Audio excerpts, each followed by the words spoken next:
네, 여러분 안녕하세요. 글로컬 인사이트 글로컬 대학 인문학 콘서트에 오신 여러분 환영합니다. 저는 오늘 사회를 맡은 목포 MBC 아나운서 허연주입니다. 여러분 반갑습니다.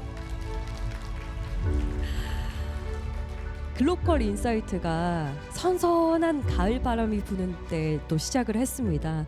지역과 대학이 함께 고민하면서 좀 지역을 살리기 위해서 같이 발전해 보자라는 취지로 저희가 준비를 했고요. 벌써 지금 겨울 느낌이 좀 성큼 다가왔는데 네 번째 시간을 맞이하게 됐습니다. 맛 칼럼니스트 국내 1호셔요. 이 맛에 대한 세계를 맛깔나게 자신의 언어로 이렇게 표현을 해주시면서 많은 사랑을 받았지요. 인문학적으로 또 그 속에 숨어 있는 배경과 역사를 통해서 맛을 뭔가 하나의 문화로 만들어 주신 분이세요. 그래서 오늘은 남도 음식의 탄생과 변증법적 도약이라는 주제를 통해서 여러분과 함께 깊이 나눠보려고 합니다.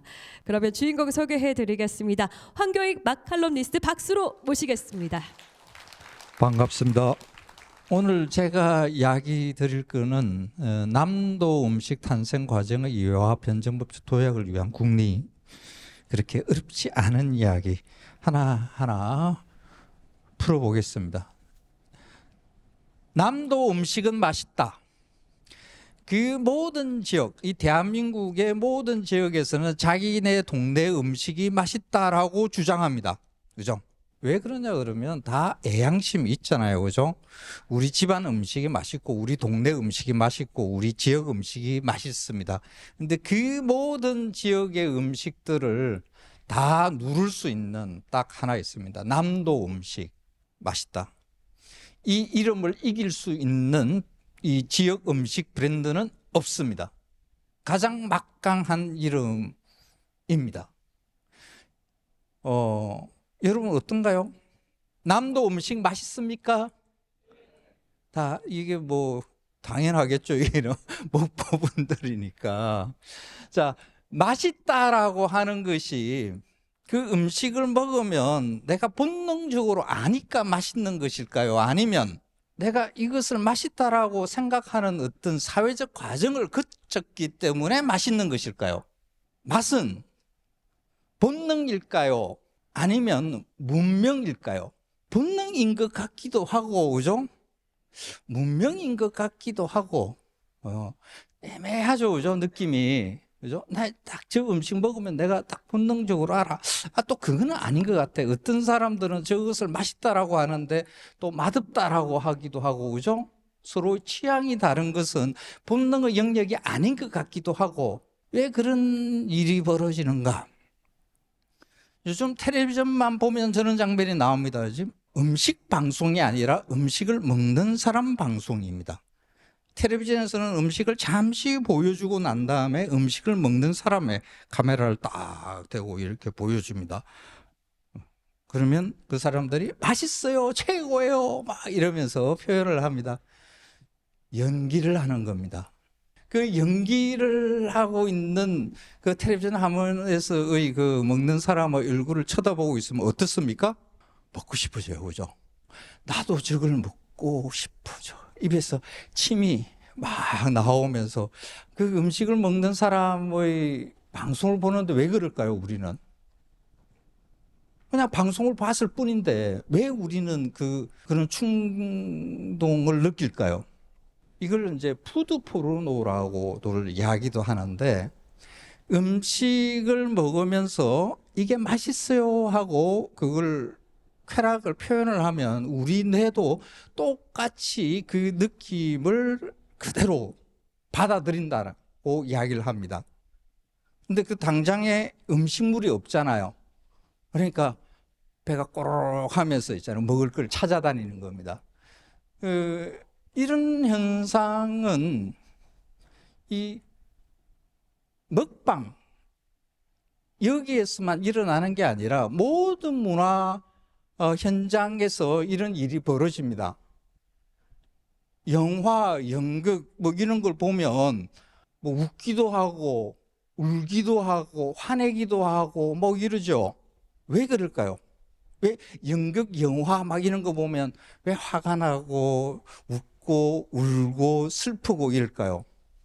그 내용이 그렇지 않습니다. 그 내용보다는 그걸 연기하는 연기자의 감정을 그대로 여러분들이 복사하는 거라고 보면 됩니다. 연기자가 울면 같이 울고, 연기자가 웃으면 같이 웃고, 이 감정을 복사하는 겁니다. 인간은 사회적 동물이다라는 것을 우리 그 교과서에서 다 배웠습니다. 그 사회적 동물이 될 수 있었던 것은 모방하는 동물이기 때문이다. 근데 그 모방하는 것이 모방이라는 단어는 내가 의지를 가지고 따라하겠다라는 것을 보통 모방이라고 합니다. 근데 그 모방이 아니라 그냥 복사하는 것이다. 1990년대 이탈리아의 뇌과학자들이 침팬지부터 시작을 해요. 뇌 속에서 거울신경이라는 것을 발견하면서부터 이 생각이 모방이 아니라 이 복사라는 말로 해석하는 게 더 적절하지 않을까라는 것이 만들어집니다. 그냥 서로가 서로를 복사하는 것이다. 감정을 복사하는 것. 그렇게 해서 인간이 전 지구적으로 같은 공감대, 흔히 말하는 그런 공감대를 형성하면서 살아가고 있다. 저는 이 지구에 인간이 크게 번창하게 되는 가장 근원적인 힘이라고 저는 생각을 합니다. 인간은 어느 곳이든지 다 살아요, 그죠? 열대 우림 속에서도 살고, 사막 한복판에서도 살고, 지구 곳곳에 인간들이 서식을 합니다. 다른 동물들은 서식지라는 그 공간이 딱 정해져 있습니다. 호랑이, 사자, 곰, 사슴, 여우 뭐 이런 동물들은 자기 서식지 다 그 안에서 삽니다. 그 바깥으로 나가면 어떻게 될까요? 죽습니다. 서식지가 뭔가요? 먹을거리를 확보할 수 있는 공간. 그게 서식지입니다. 보통의 동물들은 다 그 안에서 삽니다. 그런데 인간은 저 지구 전체로 이렇게 번져나갔잖아요. 초식 동물로도 육식 동물로도 꽝인 이 인간이 이거 어떻게 해서 저렇게 전 지구에 쫙 번져나가서 살게 됐는가? 이게 신비입니다. 그래서 저는 그걸 이러지 않았을까 우리 조상들이 라고 생각하는 게 있습니다. 무엇이든지 먹자라는 전략으로 먹을거리를 확보할 수 있는 능력이 모자라니까 닥치는 대로 먹어치우자. 그 무엇이든지 먹으려고 하면 본능에서는 먹지 못하게 금지시키는 것, 그것까지도 극복해서 먹어내자. 그러려 그러면 음식 쾌락이라는 게 필요했고, 그 음식 쾌락을 만드는 과정, 전수하는 과정에서 복사 기능, 이 거울신경이라는 것이 필요했을 것이다 라고 저는 생각합니다. 이거는 어디까지나 저희 가설입니다. 뭐 과학적으로 그런가 하고 들여다볼 수 있는 것은 없습니다. 저희 가설입니다. 근데 이 가설을 따라서 원래 인문학적 상상력이라는 게 그렇습니다. 그런 것을 따라서 가다 보면 새로운 무엇이 보이기도 합니다. 저와 같이 한번 좀 더 깊이 들어가 보겠습니다. 저 혀 이야기하려고 저 사진을 가져왔습니다. 혀. 사람은 몇 가지의 맛을 느낍니까? 혀로 느끼는 맛. 짠맛, 단맛, 신맛, 쓴맛. 여기까지. 여러분들은 대체로 이 네 가지를 교과서에서 배웠습니다. 네 가지면 네 가지. 요즘에는 젊은 친구들은 하나 더 배웁니다. 감칠맛 들어와 있습니다. 그래서 5가지 맛이 난다. 왜 감칠맛이 교과서에 올라가느냐 하면 과학자들이 혀에서 아미노산에 반응하는 미각세포를 발견했기 때문입니다. 그러니까 맛이 있다라는 것은 혀에 짠맛, 단맛, 신맛, 쓴맛, 감칠맛을 느끼는 미각세포가 존재한다라는 뜻입니다. 맛은 음식에 있는 게 아니라 내 혀에 있는 겁니다. 저 고양이는 단맛을 못 느낍니다. 단맛을 느끼는 미각세포가 존재하지 않습니다. 태화했거나 아니면 처음부터 안 만들어졌거나 했겠죠. 그러면 혀를 가지고 있는 미각기관을 가지고 있는 여러 동물들은 맛을 느끼는 게 다 다를 수 있겠다라고 생각해 볼 수 있겠죠. 왜 다르게 느끼지? 생존하는 전략으로 제각각 다르게 느끼게 진화했을 것이다. 추정해 볼 수 있겠죠. 그죠? 충분히 합리적인 추정이라고 봅니다. 그 생각으로 우리 혀를 한번 들여다보겠습니다. 먼저 짠맛. 뭐가 짠가요? 소금. 이 지구상에 유일하게 소금만 짭니다. 소금. 소금 안 먹으면 어떤가요? 죽습니다, 그냥. 몸을 유지하는데 가장 중요한 기능을 합니다. 이 NaCl은 안 먹으면 죽으니까 짜다 그러면 그냥 맛있는 겁니다. 생명의 맛이라고 보시면 됩니다. 생명의 맛. 단맛은 에너지입니다. 탄수화물의 맛이라고 보면 됩니다. 에너지. 밥도 밀도 고구마, 감자 이런 것들 다 탄수화물이에요. 그런데 그거는 꼭꼭 씹어야 답니다. 그죠? 설탕은 분해되어 있는 탄수화물 이렇게 여기시면 됩니다. 에너지니까 단맛이 몸에 들어오면 몸이 막 열정적으로 반응합니다. 엔돌핀 터지고요, 세로토닌 터지고요, 막 온갖 것들이 행복해지는 호르몬들이 막 터져 나옵니다. 그리고 그걸 더 먹어 하고 도파민이 막 터집니다. 이 사진이 뭐냐 그러면 설탕 해골이라고 그 멕시코에는 그 죽은 자의 날이라고 10월 말에서 11월 초에 하는 그 행사가 있습니다. 죽은 영혼들이 1년에 한 번 이렇게 내려오는, 근데 그 내려오는 그 영혼들을 위해 가지고 설탕으로 이렇게 해골 모양 과자를 만들어요. 그래서 제가 생각하기에는 설탕의 이미지가 이거하고 좀 비슷해서 굉장히 화려하게 설탕 과자를 만듭니다. 화려해요. 그런데 맛있어요. 근데 그 뒤에는 죽음의 그림자가 있어요. 설탕은 굉장히 조심스러운 맛, 행복감을 주는 맛이기는 한데 조심스러워야 합니다. 다음은 감칠맛. 감칠맛이라는 것은 단백질의 맛 이렇게 생각하시면 됩니다. 단백질이 분해되면 아미노산이고 그걸 혀에서 느끼는 겁니다. 감칠맛 그러면 우리는 뭐부터 떠올라요? 뒤에 땡땡? 방송이니까 제가 상표명을 못 씁니다. 감칠맛, 그죠? 그거부터 떠올립니다. 그거 찍어 먹어 보셨어요? 닝닝하죠, 그죠? 닝닝. 이 감칠맛이라는 말은 일본 말인 우마미라는 말을 번안한 겁니다. 그 팔고 있는 그 조미료, 그거는 원래 이케다 박사라는 사람이 1907년에 이케다 박사라는 사람이 만든 거예요. 글루탐산 나트륨 조합을 해서 그걸 판매를 하기 시작합니다. 그 백색의 분말 가루잖아요. 그걸 판매를 하는데 이거 먹어봐. 먹겠어요? 그래서 이케다 박사가 이걸 가지고 고민을 해요.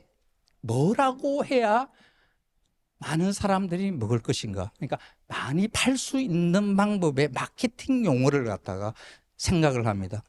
그러다가 우마이라는 말을 떠올려요. 우마이. 일본 사람들이 맛있다라고 이야기하는 것 중에 야, 땡긴다. 계속해서 먹고 싶다라고 표현할 때 우마이라고 합니다. 그 우마이에다가 만미자를 붙입니다. 우마미. 그 우마미라는 단어는 마케팅 용어로 탄생을 한 거예요. 근데 그게 일제강점기에 우리나라에서도 그게 팔립니다. 일본 업체가 와서 팔아요. 그런데 그걸 우마미라고 하면 잘 못 알아듣잖아요, 한국 사람들. 그러니까 번화를 합니다, 한국말로. 뭐? 감칠맛. 감칠맛은 아미노산의 맛에 해당하는 단어가 아니었습니다, 원래는. 감치다는 말은 매력 있다, 끌리다, 이런 뜻입니다. 야, 그 사람 참 말 감칠맛 나게 한다. 그 사람 참 문장 감치지 않아? 이럴 때 쓰는 말입니다. 이 말을 아미노산, 글루탐산 나트륨이라는 제품에다 그냥 붙여버린 거예요. 팔렸어요. 이거 넣으면 음식이 맛있어진대. 계속해서 먹고 싶어진대. 근데 실제로 먹어보면 아니죠. 만약에 그 상표에다가 닝닝한 맛이라고 써놓고 닝닝한 맛 땡땡 가로치고 토할 수도 있음, 사시겠어요? 여러분들은 그 MSG에 중독된 것이 아니라 감칠맛이라는 말에 중독된 겁니다. 에이, 말 같지도 않은 소리 아니요. 일본이나 한국에서 그 조미료 회사들이 서구 사회에 이것을 팔려고 무척 노력을 하는데 안 팔립니다. 그 서구 사회에서 영미권에서의 그 글루탐산 나트륨, 아미노산의 맛의 표현은 우마미입니다. 우마미. 우마미? 일본의 과학 용어 같은 말에 감정을 붙이지를 못합니다. 짠맛, 단맛, 신맛, 쓴맛은 감각 언어고 감칠맛은 감성 언어입니다. 여러분들은 감성 언어에 넘어간 겁니다. 그걸 기호하기 위해서는 이런 식으로 표현합니다. 욕망, 그 백색의 분말가루를 먹고 싶다라는 욕망은 대상, 그러니까 백색의 분말가루, 이게 대상이라고 합니다. 그 대상을 심볼로 감칠맛이라는 심볼, 감칠맛이라는 심볼로 표상하는 순간 발생한다. 그러니까 백색의 분말 가루를 갖다 여러분 앞에 툭 던져주면 그걸로 해서 야, 먹고 싶다 하고 있잖아요. 먹지 않는다라는 뜻입니다. 그것이 감칠맛이라고 말을 해야 여러분들은 야, 먹고 싶다라는 욕망이 발생한다는 뜻입니다. 말이 맛을 만드는 겁니다. 짠맛, 단맛, 감칠맛, 이 세 개 이야기했습니다. 여러 주변의 것을 이야기를 했지만 이 세 개는 사실 우리 몸에 필요하니까 이 맛을 감지하게끔 만들어 놓은 것이라고 보면 돼요. 그죠? 짠맛, 생명을 유지하고, 단맛, 에너지고, 감칠맛, 단백질이니까 몸을 구성하는 주요 물질이니까 먹어야 되는 것으로. 그죠? 그러면 신맛, 쓴맛을 느끼는 이 미각세포는 혀에 이 존재 이유가 뭘까요? 먹지 말라고 맞습니다. 원래 이제 신맛은 오래된 음식물의 맛이에요. 이게 이제 유기물을 오래 두면 막 미생물이 붙어가지고 막 작업을 합니다. 그걸 부패라 그러죠. 그 미생물 중에 초상균이 가장 마지막에 강력하게 남습니다. 그러면 그 신맛을 냅니다. 그러면 이 신맛이 난다 그러면 미생물이 많이 붙었던 거야. 그래서 이걸 먹으면 죽거나 탈이나 하는 사인이고요. 쓴맛은 분자 구조가 복잡한 것들, 몸에 타격을 주는 겁니다. 그래서 약도 쓰고 독도 씁니다. 그죠? 긍정적으로 타격을 주면 약, 부정적으로 타격을 주면 독, 이렇게 분별을 합니다. 그 쓴맛이 나면 이제 뱉게끔 돼 있습니다. 근데 먹잖아. 여러분들 신맛, 쓴맛 먹잖아요. 그게. 어떻게 된 걸까요? 신맛, 쓴맛을 처음으로 먹기 시작할 때 상황을 여러분들이 기억하시면 돼요. 언제 먹었던가? 엄마 품속에 있을 때, 젖먹이 때. 기억 안 나시죠? 젖을 먹는 아기, 순수한 인간입니다. 사회적 관계망이 아직 없는 엄마와 둘만의 관계만 있는 상태라고 보면 돼요. 사회화가 안 된 거죠. 그러니까 동물 본능으로만 존재하는 인간이라고 해석해도 됩니다. 이 아기한테 귤 먹여본 적 있는 사람 어때요? 아기가? 왜 그럴까요? 먹으면 안 되니까. 아기는 몸으로 들지만 이 표현은 뭐냐 그러면 나 죽어 라는 표현이에요. 자, 이걸 먹여야 돼요. 어떻게 먹였어요? 엄마가 자기가 먹는 것처럼, 네, 그리고 입에 딱 대고 자기가 먹지는 않아요. 자기가 또 쉬니까. 입에 딱 대고 냠냠냠냠냠냠 맛있다 맛있다 냠냠냠냠냠냠냠냠 맛있다 맛있다. 아기가 많이 쳐다봐요. 귤 보는 게 아니에요. 엄마가 표현하는 그 쾌락을 많이 쳐다봅니다. 인간의 머릿속에 뭐가 있다 그랬어요? 거울신경. 그 거울신경으로 엄마가 표현하는 쾌락을 그대로 받아들입니다. 아, 저게 맛있는 거야. 받아들입니다. 근데 본능은 어때요? 먹으면 안 되는 거잖아요. 먹지 마, 먹지 마. 근데 엄마는 맛있는 거야, 맛있는 거야. 죽음의 공포와 쾌락이 두 개가 뒤엉키면서 받아 먹습니다. 여러분의 신맛을 즐기게 된 것, 신맛을 먹게 되는 것은 사유화 과정이라고 보면 됩니다. 쓴맛도 똑같습니다. 채소 종류들이 다 쓰잖아요. 이유식 해보신 분 다 알잖아요. 애기들 안 먹는다고 채소 있잖아요. 안 먹을래. 도망가는 거 쫓아다니면서 그냥 먹이잖아. 맛있어, 맛있어, 맛있는 거야. 쾌락 붙이기 작업을 하는 거죠. 여러분들이 지금 머릿속에 들어와 있는 맛있는 음식은 여러분과 같이 앞에 앉아서 맛있다, 맛있는 음식을 같이 먹어준 사람의 것을 받아들인 결과입니다. 인간의 맛은 사회적인 맛입니다. 본능의 맛, 영역 부분이 분명하게 있기는 합니다. 거기서 한 단계 더 넘어간 문명의 맛을 하나 가지고 있는 겁니다. 그 생각으로 남도 음식은 맛있다라는 그 말에 남도 음식이라는 심볼을 한번 집중해 봅시다. 말이잖아요. 남도 음식은 말이에요. 그 음식의 실체가 아니라 가상의 실제를 우리가 창조해낸 것이다. 남도라는 말은 원래 전라도만을 뜻하지를 않았습니다.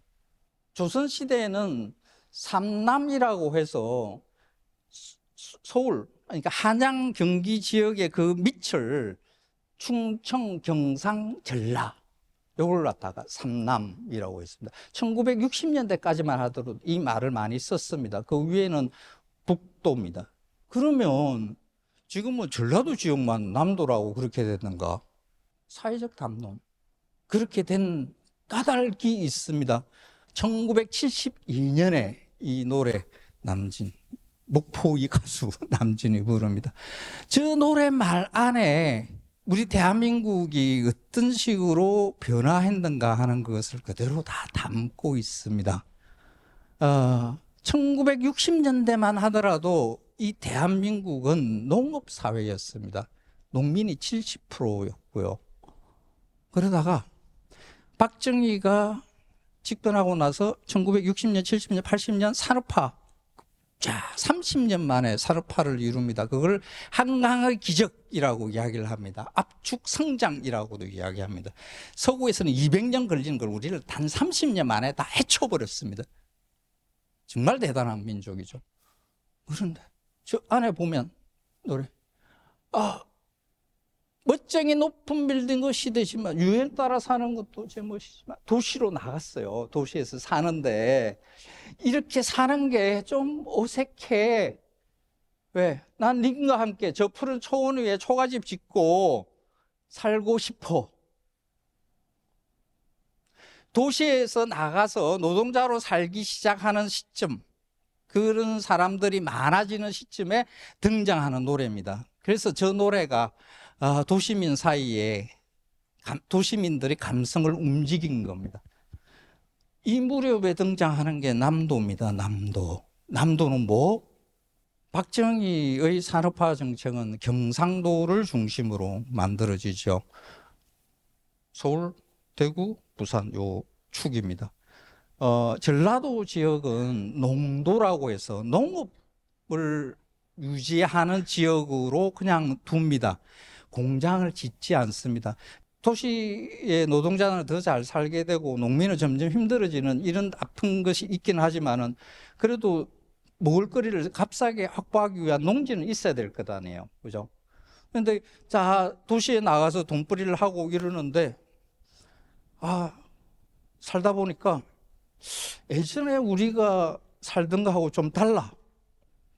전통 농촌 사회에서 사는 것은 다르지 않을까? 어디가 있지? 보니까 전라도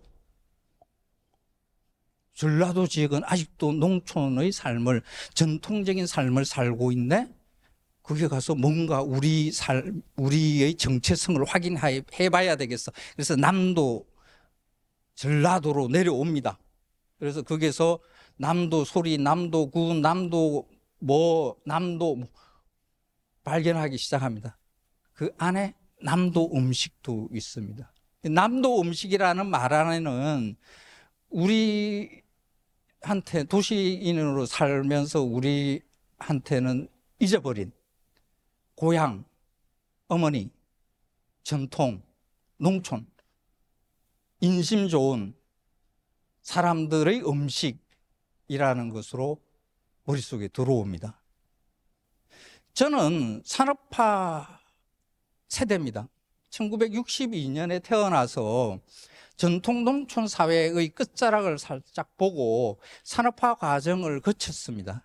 그러니까 저 같은 나이대의 사람들은 남도 음식이라는 말에 고향, 어머니, 우리가 잊어버렸던 그 무엇에 대한 향수를 떠올립니다. 그래서 그 음식이 맛있다라는 것으로 자동으로 머릿속에서 심볼이 형성되어 있습니다. 그런데 지금 MZ세대라고 하는 20, 30대들은 선진국에서 태어났습니다. 선진국에서만 살았습니다. 전통 농촌 사회라는 것은 꿈속에도 잘 그려지지 않습니다. 거기에 대한 애착이 없습니다. 젊은 분들한테는 남도 음식이라는 그 심볼에 대해서 어떤 욕망도 가지기가 힘든 상태라고 이해를 하셔야 됩니다. 어떻게 해야 되느냐? 남도 음식을 어떻게 해야 되는가? 이 과제가 지금 여기 남도에서 가장 심각하게 궁리를 해야 되는 부분입니다. 남도 음식이라는 것으로 적어도 한 30년 정도, 한 세대 정도 이 한국 음식 문화판에서 선도적 역할을 했습니다. 저는 부정하지 못합니다. 왜? 다른 그 모든 지역에서의 음식 그 이름보다 남도 음식이라는 것만큼 강력한 것은 없다라고 제가 이야기를 드렸잖아요. 실제로 이 남도 음식으로 이라는 이름으로 이 전라도로 여행 오는, 관광 오는 사람들이 무지 많았습니다. 그 시대를 어떤 식으로 슬기롭게 넘어갈 것인가? 그걸 이어받아서 한번 점프를 해야 됩니다. 도약을 해야 됩니다. 20, 30대들, 지금 소비 성향이 가장 높은 그 세대들을 이 지역으로 끌고 내려와야 되니까. 이 전라도 지역은 박정희 정권 이후로 산업화에서 늘 뒷전으로 이렇게 밀렸기 때문에 대체로 인구가 소멸을 하고 도시가 점점 쇠퇴하는 그런 위치에 있어요. 여기서는 관광만큼 강력한 돈벌이 수단이 없습니다. 이 지역에 오면 맛있는 것이 있다라는 것을 보여주는 곳으로 오게 만들어요. 그걸 흔히 말하는 생활 인구라고 이야기를 합니다. 그죠? 정주 인구가 아닌 여기 와서 먹고 놀고 하는 사람이 많아지는 것. 이걸 생활 인구를 늘려나가는 전략을 펴려고 그러면 새로운 남도 음식이 필요하다는 거죠. 그 새로운 남도 음식은 20, 30대들이 자기들의 기호에 맞게끔, 자기들의 트렌드에 맞게끔 새로운 무엇을 만들어내야 된다라고. 왜? 남도 지역에서는 식자재가 무궁무진하게 다양한 게 많습니다. 그걸 젊은 세대들이 내려와 가지고 거기에서 어떤 새로운 창의적인 무엇을 해내는 것으로 남도 음식이 다시 재조명되는 그런 기회를 가져야 된다라고 저는 생각을 합니다. 제 이야기는 여기서 마치겠습니다. 고맙습니다. 고맙습니다. 네, 우리 황경 선생님께 다시 한 번 더 박수 부탁드리겠습니다. 예. 저희가 오늘 뭐 남도 음식 이야기 해주시고 정말 맛에 대해서 기본적인 저희 상식도 알려주셨는데요. 여전히 맛 칼럼니스트라는 그 직업이 굉장히 새로울 때가 있거든요. 지금도요. 처음에 내가 이 길을 가야겠다. 크게 마음 먹으신 그런 계기가 있으신가요? 저는 농민신문사에서 12년을 공부했습니다. 농민신문사 농사 짓는 게 뭐 1년 지나면 똑같잖아요. 그죠? 그래서 좀 재미난 일이 없을까 그러다가 농산물을 생산을 하는 입장이 아니라 농민의 입장이 아니라 그걸 소비하는 사람들의 입장으로 바꾸면 좀 더 다양한 이야기를 할 수 있겠다. 그래서 그 농산물은 소비자 입장에서 생각을 하면 먹을거리잖아요, 그죠? 음식이 되는 거죠. 그래서 그런 생각을 1992년에 처음 했었고, 그 일을 제 평생의 직업으로 삼자라고 해서 지금까지 해오고 있습니다. 네. 네. 그러면 저도 그렇고 여기 계신 모든 분들이 맛을 다 평가할 수 있는데 표현력에 대한 좀 차이가 있잖아요. 그러면 오늘 저희가 선생님 만나봤으니까 어디 가서 그래도 나 맛 평가 좀 할 수 있을 것 같아 하는 그런 좀 팁이 없을까요? 표현하는 데 있어서. 표현이 아니라 이렇게 네. 저는 이제 그 음식 그런 게 있어요. 뭐 경연 대회 심사 갈 경우가 있어요. 그러면 이제 이 음식은 저 음식보다 맛있다 뭐 이런 것 평가를 해야 될 거 아니에요. 그 평가의 기준 네 입도 뭐 별것 아닌데 그러면 그 평가는 어떻게 할 수 있는데 내 입을 믿지 않으면 돼요. 그러니까 내 입에는 맛있는데 다른 사람 입에는 맛 없을 수가 있어요. 그죠? 다른 사람은 맛있는데 내 입에는 맛이 없을 수도 있고 막 여러 가지 다 달라요. 사실 취향이 다 다르지 않습니까? 그러면 그 음식을 어떻게 평가하느냐 그러면 논리를 따지는 거죠. 요리라는 것도 이치리자가 붙어 있지 않습니까? 이치를 따지는 거죠. 이 재료를 이렇게 요리하는 것이 이치에 맞는가? 논리적으로 합당한가? 이 재료와 이 재료가 뒤로 서로 섞이는 것이 더 맛있는 맛을 증폭시키기 위한 논리에 적당한가? 맛을 망가뜨리는 것은 아닌가? 논리적인가? 그러니까 내가 그 예를 논리를 잘 모르겠다 그러면 이제 요리를 한 사람을 불러요. 설명해 봐봐. 네가 왜 이런 요리를 했는지 설명을 해봐봐. 설명을 잘하면 그 음식은 맛있는 음식 점수가 높고요. 설명을 못하고 그냥 해봤어요 이러잖아요. 그러면 빵점. 예, 요리도 논리입니다. 예, 그 논리를 잘 구사하는 그 음식이 저는 심사의 기준으로 봐서는 맛있는 음식이 됩니다. 요리에도 논리가 필요하다. 그래도 수많은 남도 음식이 정말 멋진 것들이 많잖아요. 저희가 자랑할 수 있는 음식들이 진짜 많은데 선생님께서 꼽는 남도 음식의 최고봉은 어떤 게 있을까요? 홍어죠, 홍어. 홍어. 네. 네. 홍어. 이게 왜 그러냐 그러면 다른 지역 사람들은 이거 못 먹어내니까. 그러니까 우리는 이런 게 있어요. 우리는 우리 맛있게 먹으니까 다른 사람들도 맛있게 먹어줘야 된다라는 이런 생각이 있어요. 왜? 근데 그렇지 않잖아요. 아까 이야기 그러니까 음식의 맛은 누군가 같이 맛있게 먹어준 사람의 머릿속에 있는 쾌락을 복사한 결과라고 그랬잖아요. 그러니까 이 전라도 지역에서는, 그러니까 남도 지역에서는 홍어 먹을 일이 작고 아주 어릴 때부터 부모가 그죠? 홍어를 먹이면서 이거 맛있는 거야 하고 이렇게 그 쾌락을 복사시킨 결과거든요. 그래서 이 홍어라는 음식을 먹는 이 남도의 사람들 간에 미각적 미식적 공동체가 형성되어 있는 거라고 보면 돼요. 이게 굉장히 강력한 겁니다. 홍어를 먹을 수 있는 남도 사람들. 근데 이 안에 들어오려고 하면, 그러니까 적어도 남도 공동체 안에 들어오려고 하면, 남도 사람들의 정서를 이해하려고 하면 홍어는 먹어줘야 돼. 저 경상도예요.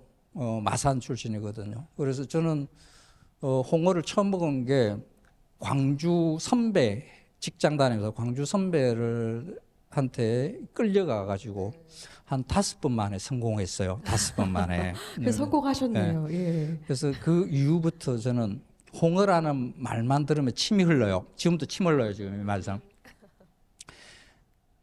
홍어를 먹을 때 나는 전라도다라는 말을 해요.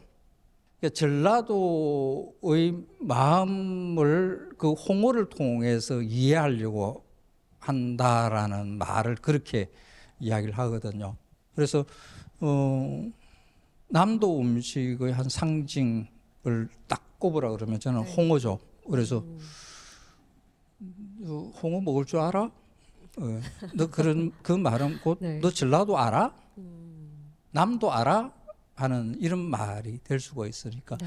그 공동체 정서를 저는 사랑합니다. 남도.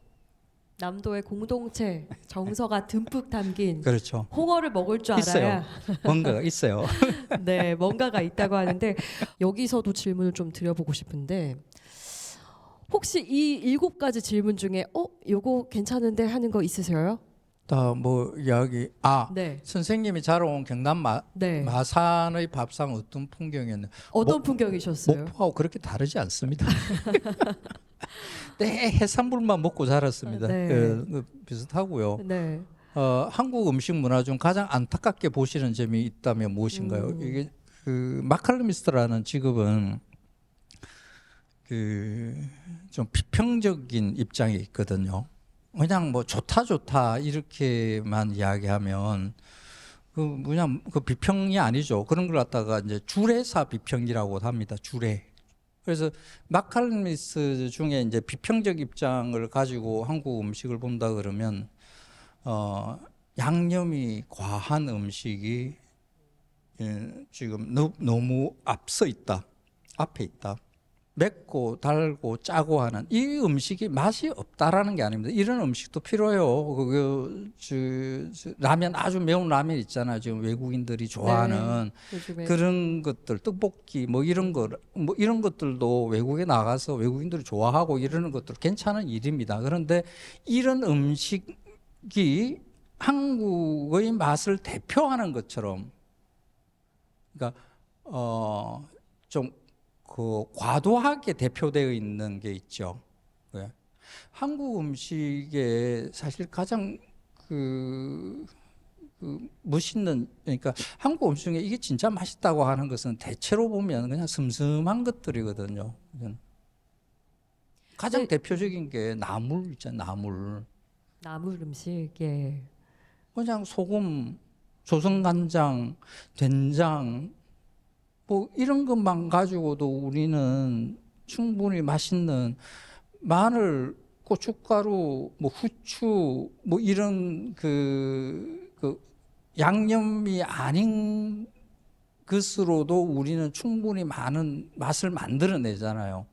이런 음식들도 그거와 같이 어깨를 나란히 하고 나가야 되는데 지금은 온통 매운맛만. 그래서 이런 거는 많이 아쉽죠. 대한민국 음식이 맛있는 게 얼마나 많은데 그 아주 매운 음식, 그 챌린지하는 그 음식만 대표되는 것. 이거는 조금 저는 많이 아쉽습니다. 많이 아쉽습니다. 네. 저희 뭐 사전 질문도 받아봤지만 또 현장에서 오신 여러분들께서 또 궁금하신 점이 있다면 답변을 좀 들어보고 싶은데 혹시 질문할 분이 있으실까요? 네, 저기 번쩍 손을 들어주셔서 저희가 마이크 전해드릴게요, 선생님. 안녕하세요. 예, 저는 이제 목포에서 카페 영업을 지금 10년째 하고 있습니다. 지난 10년간 이 커피를 소비하는 방식이 많이 바뀌고 있습니다.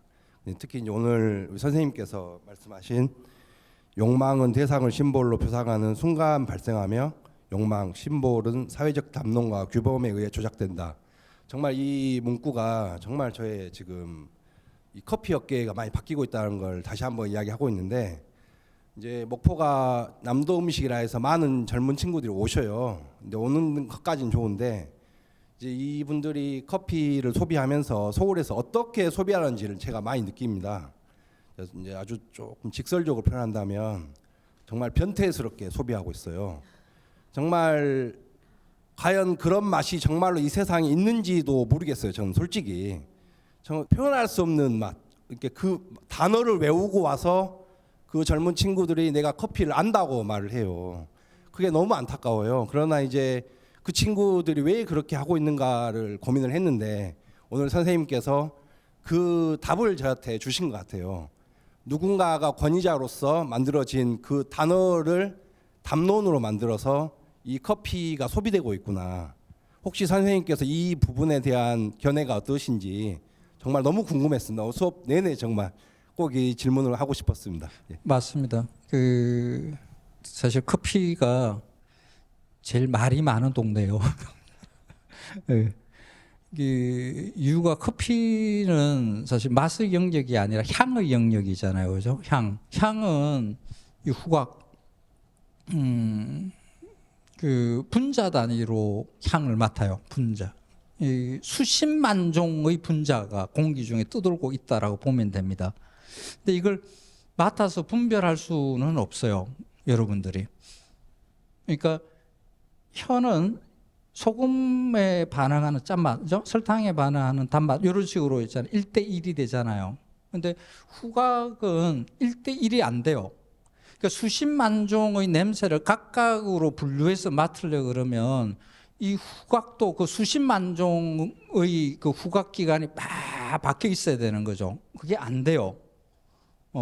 그래서 냄새를 맡으면 뭘 하느냐? 자기가 이때까지 경험했던 그 어떤 냄새에 관련되는 표현법을 가지고 와서 이 새롭게 맡는 냄새에다 갖다 붙입니다. 그래서 커피를 마시면서 이렇게 이야기해요. 이게 장미향이 난다? 이게 장미 안 들었잖아, 커피에. 그죠? 야, 오렌지, 야, 자두 냄새 나지 않아? 이거 땅콩 냄새인데, 야, 이건 으쌰해. 이러면서 여러 말을 해요. 그게. 근데 이게 땅콩도 안 들어갔고, 그냥 커피일 뿐이잖아요. 네. 말이 풍성해지는 음식류가 하나가 이 커피인 거죠. 와인도 비슷합니다. 이 향을 중심으로 하는 음식들이 대체로 이렇게, 차도 마찬가지입니다. 차 하시는 분인데 말이 많습니다. 이 말의 주도권을 누가 지는가에 따라서 그 문화계, 커피계, 와인계, 차계 이런 데서 이제 헤게모니를 지는 사람이라고 볼 수가 있겠죠. 그래서 커피 하시는 분들이, 사실 카페 하시는 분들이 제일 힘드신 게 뭐냐 그러면, 힘드신 게 그런 말들을 여기저기서 들었던 사람들, 어디서 책을 보고 읽었던 사람들, 이런 사람들이 와가지고 꼭 뭔가 한 마디 하거든요.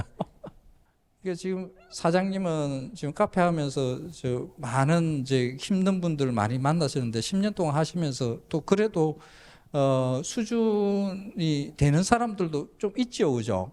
그죠? 예. 이제 그런 분 생각하면서 하셔야죠. 예. 모든 사람들하고 다 이렇게 수준 맞춰서 친해지기는 힘들어요, 그게. 그래서 일부는 버리고, 일부는 나와 같은 코드에, 나와 같은 수준에, 나와 같은 취향을 가지고 있는 사람들, 사실 이런 사람들하고만 살아도 행복해요. 그렇잖아요. 왜? 늘 이야기를 합니다. 날 알아봐주는 친구 한 명만 있으면 돼. 그렇잖아요. 다른 사람이 막 욕하고 뭐 해도 있잖아요. 전혀. 날 알아주는 친구 하나만 있으면 인생은 살만해요. 그러니까 제 생각에는 주변에 돌아보면 날 괴롭히는 사람 외에도 아마 많은 사람들이 존재할 겁니다. 그래서 10년 동안 카페를 하시는 거죠. 화이팅 하십시오. 네, 현업에 있으시면서 정말 실질적으로 너무 고민하셨던 걸 또 얘기 나눠주셨는데 이게 또 공감대가 두 분이 통하시는 게 선생님께서도 예. 이 맛이라는 게 뭐 수학 공식처럼 답이 딱 떨어지는 게 아니니까 맞습니다. 내가 평론을 하다 보면 주변에서 또 난 그렇지 않은데 뭐 이런 것들을 정말 많이 겪으셨을 거잖아요. 많이 겪죠. 네. 겪습니다. 그런데 그 취향들을 다 존중해 줘야 돼요. 그런데 야, 그게 어떻게 맛있다고 그래 하는 것으로 가지고 기분 나빠할 수도 있어요. 그런데 그거는 저한테 또 그렇게 이야기해도 되거든요. 우리는 서로 취향을 이야기하면서 취향 저격이라 그러죠. 그게 야, 그거 맛없는데 그거 맛있다고 그래. 그러니까 그런 식의 표현들이 막 서로 부닥쳐야만이 행복해져요. 제가 가장 행복해하는 것이 유시민 작가하고 음식 이야기할 때요. 유시민 작가하고 저하고 취향이 잘 안 맞아요. 얼마 전에 그거 가지고 서로 논쟁을 했어요. 송이 예. 그 비싼 송이를 선물을 받았는데 그걸 라면 끓일 때 넣었다라는 거야. 저는 그게 용납이 안 되거든요. 뭐가 예상이 됐어요. 그렇죠. 안 되거든요. 그게 그 귀한 네. 다 가을 한철에 짧게 나오는 그 비싼 송이를 그 라면에 라면도 맛있어요. 그게 그 라면은 가장 맛있게 먹는 방법은 그냥 그 라면 봉지에 써 있는 레시피대로 끓이는 게 가장 맛있어요. 그게 라면은 라면 그냥 드시고 송이는 또 송이 나름대로 즐겨야 되는 거지. 나는 그렇게 주장을 해요. 그런데 그 유시민 작가는 뭐라고 그러자 그러면 계급주의자다. 계급주의자. 어떻게 그 송이는 높은 계급이고 라면은 저급한 계급이고 그게 서로 융합할 수 없는 그런 관계를 갖다 설정을 하느냐. 그게 서로 통합해야 된다. 라면에다가 송이 넣어야 된다라고 그 맛있다라고 그렇게 주장했어요. 근데 이런 취향에 대한 이런 이야기를 서로 나누는 게 얼마나 재밌어요. 예. 근데 그걸 가지고 네 취향이 뭐 저급하네 뭐 이런 식으로 있잖아요. 그 사람을 낮춰보고 하는 있잖아요. 이런 태도는 사실 그렇게 네 입맛이 어떠니 뭐 이런 것들은 사실 그렇게 안 좋은 태도예요. 그런 걸 즐겨야 돼요. 이걸 미식담론이라 그러거든요. 미식담론. 네가 좋아하는 음식, 내가 좋아하는 음식, 여러 사람이 좋아하는 음식을 가지고 앉아가지고 막 뜯는 거죠. 네. 그러다 보면 내 개인의 취향, 다음에 그 사람이 가지고 있는 정치적인 의지, 세계관, 뭐 이런 것들이 그냥 막 나와요. 예. 그래서 그런 것들을 서로 막 격돌시켜야 돼요. 격돌. 이 음식은 절대적으로 맛있어야 돼. 떡볶이는 절대적으로 맛있어야 돼. 치킨은 절대적으로 맛있어야 돼. 이런 거 하면 안 돼요. 그러면 담론 형성이 안 돼요. 맛 없다, 맛있다, 이거는 내 취향이야, 이건 내 취향 아니야 하는 이런 것들이 다양하게 존재하는 다양한 사람들이 다양한 의견을 내고 서로 충돌하고 그것을 즐기는 이 담론을 즐기는 이게 중요합니다. 싸우는이 아니라 즐기는 이런 사회가 되어야만이 그 사회의 행복도가 이렇게 올라간다라고 저는 생각을 합니다. 그래서 유시민 작가하고 음식 이야기하는 게 서로 취향이 달라가지고 너무 즐겁습니다. 네, 그러니까 맛도 즐기면서 취향도 나누고 그걸 또 즐거움의 하나의 일부로 생각하면서 누려보자는 것인데요. 마지막으로 또 한 말씀 또 여쭙고 네. 싶습니다. 그냥 오늘 우리 지영민과 함께 하면서 소감이 어떠셨는지 또 꼭 전하고 싶은 말씀이 있다면 한 말씀 부탁드릴게요. 아까 제가 홍어 이야기했잖아요. 홍어를 처음 먹기 시작한 게 광주에 있는 선배, 광주 출신의 선배한테서 그걸 먹으면서 제가 어느 순간부터 홍어를 먹을 때 나는 전라도다라는 말을 한다. 지역색이라고 하죠. 지방색. 그걸 그런 것이 아무 거부감 없이 서로 존중되어야 된다고 생각을 해요. 이게 지역 차별하고 다릅니다. 너는 전라도니까, 너는 경상도니까, 너는 충청도니까 하고 사회적으로 배제하고 차별하고 하는 이런 것이 아니라 그 지역색을 더 강화하는 식으로 그 서로 인정해 줘야만이 그 지역이 삽니다. 전라도는 전라도다워야 되고, 경상도는 경상도다워야 되고, 충청도는 충청도다워야 각각의 개성들을 가지고 올 수 있거든요. 근데 지금 이 목포만 하더라도 이 중요 그 가게들을 보면 그 지방색을 잃고 그 어떤 이 상가들을 가보면 지방색을 잃고 나가고 있는 것 아닌가 하는 생각들이 들 때가 참 많습니다. 그게 대체로 이제 프랜차이즈 점포들이 차지하고 있는 것이거든요. 지나다 보면 간판이 뭐 다른 지역에서 다 봤던, 제가 살고 있는 수도권에서 다 보는 그 간판들이 그냥 절비하게 쫙 있는 이 목포는 매력도가 확 떨어집니다. 그래서 이 전라도다운 그런 지방색들이 더 강화되는 그런 남도였으면 저는 좋겠습니다. 그러면 더 많은 사람들이 남도를 더 사랑하게 될 거고, 더 많이 놀러 오고 여기서 돈 좀 많이 써가지고 이 지역 경제 활성화하는데 도움이 되지 않을까, 그런 생각을 해봅니다. 예. 네, 실제로 선생님께서 이 남도 음식에 대한 좀 이야기도 많이 전하면서 뭔가 약간 홍보대사처럼도 활동하고 계시거든요. 그래서 오늘 뭔가 따뜻한 이야기 해주셨으니까 한 번 더 박수 한번 부탁드리도록 고맙습니다. 하겠습니다. 네. 고맙습니다. 고맙습니다. 선생님 오늘 얘기를 들어보니까 음식 본연의 맛도 정말 중요한데 그 안에 숨어있는 이야기나 같이 먹는 사람들, 거기서 나누는 이야기들도 정말 중요한 것 같아요. 그래서 다시 한번 저희 여기 각각 가지고 계신 서로의 온기가 다른 그 취향을 한 번 더 선생님과 또 좋은 자리에서 나눌 수 있길 바라면서 다시 한번 감사드리고요.